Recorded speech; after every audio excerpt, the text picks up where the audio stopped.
Hi, we're Married to Vinyl. Thank you for joining us. And today we're going to just talk about a couple of shows we've been to recently. Well, in the last few months. It's just been a few months for yeah. We go to a lot of shows. We don't always talk about them. We always kind of can't shoehorn them into other videos. So whatever. This one's a little special and... Yep. Yeah. Two cool psychedelic, I guess you'd call them both. Psychedelic shows, yeah. All right, so this first one, we went to see the Besnard Lakes. Yeah. Canadian band. They are amazing. Oh, my Lord. Yeah, we saw them in this tiny little club called the Moroccan Lounge. Yes, in downtown LA. Yeah, so they were on the early show. They had two shows that night. Yeah. So they were the early show, but so they only got it to play an hour. Yeah, it was I know, kind of a bummer. We were excited. We're like, hey, old people, the show's over by 9:30. But man, even the band themselves, he was like Jace, I think is the singer. Well, they both are. But the main dude, he was like, so if we only have a few more songs, sorry, it's not our choice. We have an hour and 45 set, but they're like, oh man. Yeah, that's kind of a bummer. That was pretty sad, but it was so good to see him. It's been years since we last saw them. And we've seen them a few times already. Yeah, so. But yeah, last year, this album came out, their newest album came out last year, and we didn't even know about it. It was on our top 15 albums of 2025 we were doing. Someone made a comment. I'm like, oh, the Besnards have a new album? Somehow it totally missed us. Totally, sort of like... What is it called? The Besnard Lakes are the Ghost Nation. Yes. And this is directly from their website only. It's hand numbered out of 500 copies. Lovely gatefold, really cool. So you can still get these on. They weren't selling them at the show, but you can get them online. See that there. 158. Number 158 we got. Yeah. So yeah, this definitely, I think it's the same as the... It's the same as the gatefold. Come with a poster, they say, which is basically... Yeah, pretty much the album cover and the gatefold. There you go. Yeah. So yeah, this more than likely would have made our top 15 last year. It's so good. It is really, really good. These guys are just... They are amazing. I don't even know what... They're psychedelic. They're shoegaze adjacent, but not really a shoegaze band. Maybe a touch post-rock. Maybe a little. Yeah, lots of this dreamy, distorted... And those crescendos. Yeah. And they build... Their songs build a lot. Yeah.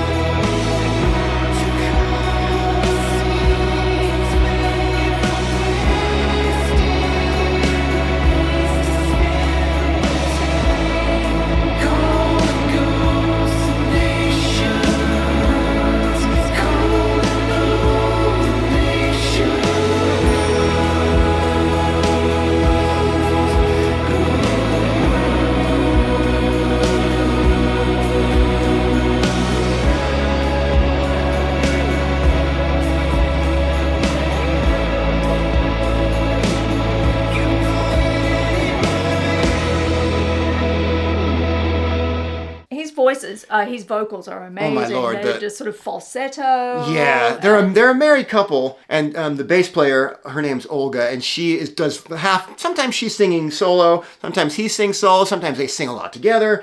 But you'll know who's singing because the higher voice is actually his. Yes. Oh my Lord, his falsetto is like it's not like a Tom York falsetto. It's just totally. It's really unique. It is. It's a beautiful voice, and it suits the music. And it's not fake. You live. It's spot on. I mean, he hits those notes. And you know what? Their fans, the crowd that were there, they were fans. Like there was one guy, there was no one around us. I mean, it was empty where we were standing, and this one guy has to stand in front of me. He literally walks around us. Right there.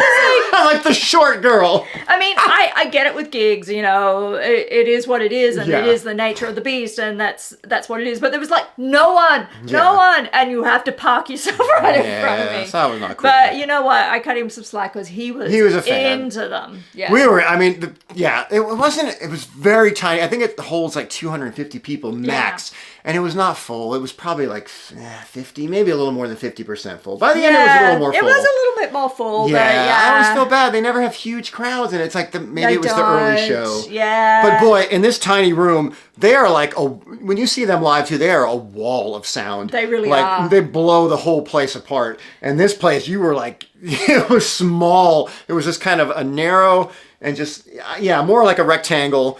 And we were pretty close. Like, we got some good footage too. Yeah. We'll show some of that. Not as close as the guy in front of me. No, that guy was a little close. You'll see that guy actually in the footage. But you did good on the camera. It came out really pretty good sounding. It did come out pretty good, yeah. Yeah, so again, they're just a wall of sound and just beautiful. They harmonize a lot. Their vocals are so amazing. And they're mesmerizing. Yeah. Live. They really take your whole take your whole body kind of over, and you're just kind of like, you succumb to it all. Yeah. They're just beautiful.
If you get a chance to see the Besnard Lakes, go see them, and for sure go and check out their music because their stuff is just amazing. Absolutely, yeah. All their albums are great. So good, yeah. Check them out. Yeah, so that's the Besnards. All right, next band we saw, that was farther back. I think that was in like March. Yeah, I think we saw them in March.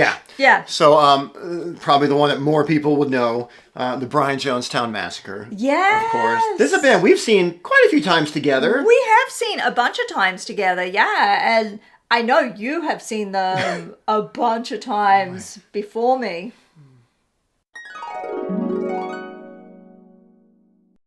Live performances are infamous for him. This is my 12th time I've seen Brian Massacre. Jonestown. Really? 12. Just within 6 months. I was completely blown away. I've never seen anything like that. It was like so retro and so the future. It was mayhem on stage. 3 guitar players, tambourine player, an insane singer. The music was fantastic. I've never seen anything like it. Yeah, that's a band I've seen literally dozens of times. And yes, that might have been a clip from the movie Dig that you saw. Yes. I did have a quick cameo. My friend Chris and I were in that video, and Chris, you might be watching. So we were at all the shows in the Dig movie. We were interviewed almost after all of them. We were like part of the furniture there. Basically. I know. It's sort of the band got to know you. Like told me a story once of you were in a record store in Santa Cruz. Santa Cruz. After Joel had left the Massacre, and he's like, he remembered me even. Yeah. I forgot about that one. That's a good one. Didn't he come up and give you a hug or something? I'm like, all right, that was pretty cool. So anyway, what you see in the movie Dig, yes, Anton is that guy, but there is also a different side. That's not all. They really kind of sensationalized it. Oh yeah, they really did. It was a good movie. I loved it. But like I said, my friends and I, we were in almost every show in that movie. But there's another side to Anton as well. Like one of the shows later on, it's in the movie too, at the Dragonfly, where he starts singing "Oh Lord," which is a Matt Hollywood song, and then Matt comes over and knocks the mic stand. So if you've seen the movie, you remember that. We were at that show we were there early drinking, whatever, getting ready, pre-partying. And Anton, out of the blue, just walks up to us and says, hey guys, thanks for coming along, thanks for coming again. He knew us. He recognized, we weren't like on a first name basis or anything. No. But he would always say hi to us, and he was very appreciative of us being there. He was good to his fans. Yeah, he really did care. So there is that other side that you might not. Yeah, exactly. A sort of. Oh, one more little story. I gotta share. I gotta brag a little. Share. This is just too cool too. They were playing another show at a place called Cafe Blue. It was this Britpop club, and it was pretty small at the time. And so they were playing a show there, and I got there early for whatever reason. I don't know why. I was hanging out at the bar myself, having a beer. I see Anton walk up, and I'm like, "Oh, hey, Anton, big fan." He's like, "This is well before that Dragonfly show." Yes. And so he's like, hey, he was very happy. He had a fan there that knew who he was, and I'm like, hey, if you could you any chance you could play Vacuum Boots? This is the song, one of my favorite songs. First song off Take It From the Man, and he's like, yeah, we'll try to sneak it in. And then so I offered to buy him a beer. Of course, he said yes. Oh, yes. So we shared a Guinness for a while at the bar, and he's like, hey, I forget how he worded it, but he's like, hey, come to my car. I got something to show you. I'm like, ooh, that's not.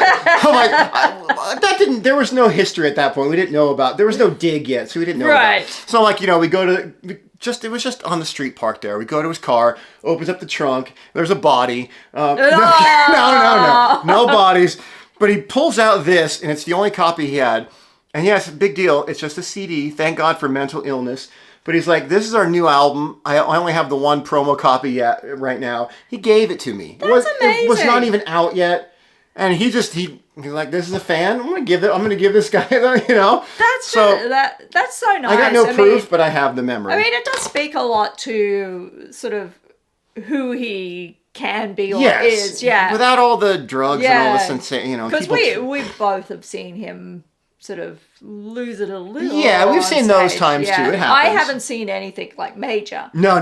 But I've seen some good stuff. Oh, you've seen some really good stuff. Oh my God, there was one time when I couldn't. Oh, you were crying. I couldn't breathe. I could not breathe anymore. He was making me laugh so he was making fun of somebody in the crowd who's like, "Hi, Mom, I'm raging against the machine" or something. Oh, I don't know. You had to be there. Oh, it was too much. All right. Anyway, I don't know. One more thing. The same. I met a guy too at that same show. This Cafe Blue, and he was like, I used to live in San Fran. He knew the band too, and he's like, I got some old demos or cassettes or something. I'll take photos, blown up photos. This one's a little better. This one's just handwritten with songs on it. This is just like Brian Jonestown Massacre, and you can see that on the tape here too. It's Brian Jonestown Massacre. Again, I'll take. You'll see it better.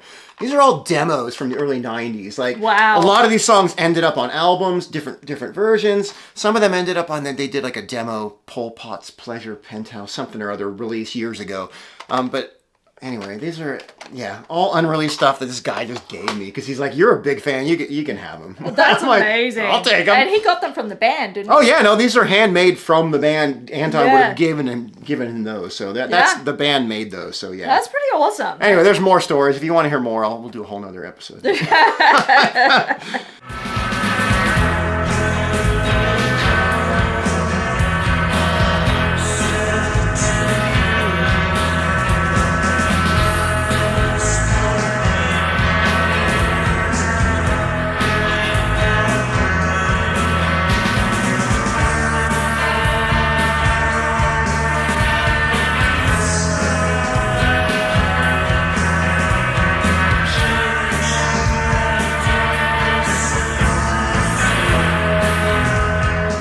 But this show, yeah. So it was in March. It was in a place called the Ventura Music Hall. Yeah. In Ventura. Shocking. Yeah. And it's a great venue. It's cool. Yeah, they've been there maybe 5. Yeah, we've seen Gary Newman in the church there, and and they're always early. They which is good and bad, but their shows end at 11. Yeah, they do. But the sound there is amazing. Oh, it's really good. If you're in front of the stage, they're side viewing as well, which is not as good. Don't go there. But yeah, it's a great venue. So, it is. Yeah, if you see anything come up at the Ventura Musical, go there. Yeah. Yep. So yeah. We went to see them, and they had this. We got this. That was $10. $10 with the flexi. With the flexi disc, unreleased song.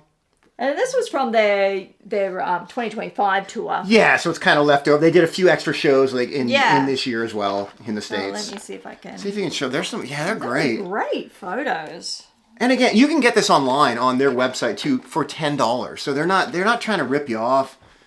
I got the shirt that matches that. Yeah. So just some cool. And as we're reading this, I think a couple days after the show, and it says Anton's talking about his heart attack that he had in February of 2024, and I'm like, heart attack? That's crazy. So he had a heart attack, and if you didn't know that, he had a double bypass surgery, like life-saving surgery. Yeah. Like he was almost dead. That's incredible. Yeah. That's You can look it up online. There's interviews with him about it too. Yeah, but they were in really good form. They were really tight. Anton was pretty mellow. He was drinking a little, but not It wasn't so bad. And nobody in the crowd was sometimes people will go after the Dig movie, will go and try to get him riled up and antagonize him. And it's like, okay, I'm over that. I'm too old for that shit. I want to see the show. Yeah. Oh, there's Joel. Oh my God. Joel. Oh my goodness, Joel. I love Joel. Oh my God, I love Joel so much. And his solo stuff is so good. It is really good. Yes. But he was just... He couldn't give two shits. He couldn't. He really couldn't. He was just there with his tambourine and just like, whatever. Oh, that's too fast. That is too fast. You'll see, we got some good footage. You'll see that. Oh, this He's is hilarious. Great. Look at all the album covers here. Oh yeah, whole discography. Yeah. Yeah, this is cool. And again, $10. Yeah, they're not trying to milk their flexi. fans. Yeah. And the flexi, that's $10 alone. Yeah.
Played for 2 hours because they had to stop at 11. Usually they do about 3 hours. Oh my God. So this is short for them, but... Didn't they go for like 3.5 hours at that Echoplex one? Oh my God, this one... I went up the back and had to sleep. You had to sleep. You went down, there were some benches, and I'm like, okay. I'm going to... They played till after 2:30 at that show, though. It was a long... 3.5 hours is long. To be fair, we had just been out to see Robin Hitchcock the night before. Oh, I know. Yeah. Oh, God. Youth. I could never do that now. That was when we were much... That was like 2 decades ago, almost. Oh, or at least 15, 20... Yeah, 15... Oh, God. Yeah, we've had some wild massacre nights. Yes. And they were always late nights. And, oh, man. But this was good, 11 o'clock. But again, a little shorter set because of that. But you know what? They played 2 solid hours. They didn't mess around. He wasn't screwing around with the sound guy. He wasn't yelling at the band. It was just good. He did have a little remark at the sound. But it wasn't like bad. No, he wasn't. It wasn't you bad get a at little all. You get a little nervous when you go to a massacre show. You're on pins and needles. How is it going to go? But It was good. I still go see them. I know Chris, my friend, saw them just a couple years ago at the Bellwether, and he said it was awful. He was drinking the whole time. He was worried more about his booze and the sound, and he barely. Is that when he went to Australia and? That was just before that. Tussled around on the stage. He said they'd had he talked about that. He's like, we just did like 50 shows in a row. No, he was just knackered, I think, which an excuse, but. You know, that and the booze and the drink, whatever will do it to you. Yeah. And then he had his heart attack just shortly after that. So oh, gosh. There you go. Hopefully that's kind of a wake-up call. I hope so, too. I would say, I'd recommend, who knows how long they're going to be around. Go see them. If you get a chance, I still think they're worth it. You might get a bum night. But if you go on a night like we did, it's going to be a good night. It was a tight show. Yeah. It was. And you'll probably get 3 hours. Oh, really, really. It was a great show. It was really good. Yeah. That's probably one of their better sort of like performance. Yeah, it was good. Yeah, because Anton was they all were together and everybody was Yep. And Joel was just chilling. Oh man, he was hilarious. Again, watch the footage. You're gonna laugh. It's so good. All right, that's a couple shows we went to. We just felt like we wanted to share a little bit. Thanks for indulging us. Yeah, that was fun. And that's it. We'll see you on the next one, probably with another vinyl find or something or other. Yeah, we got a few of those coming. All right. Yeah. All right. Thanks for watching. Everyone. Happy digging. See ya. Bye. Bye.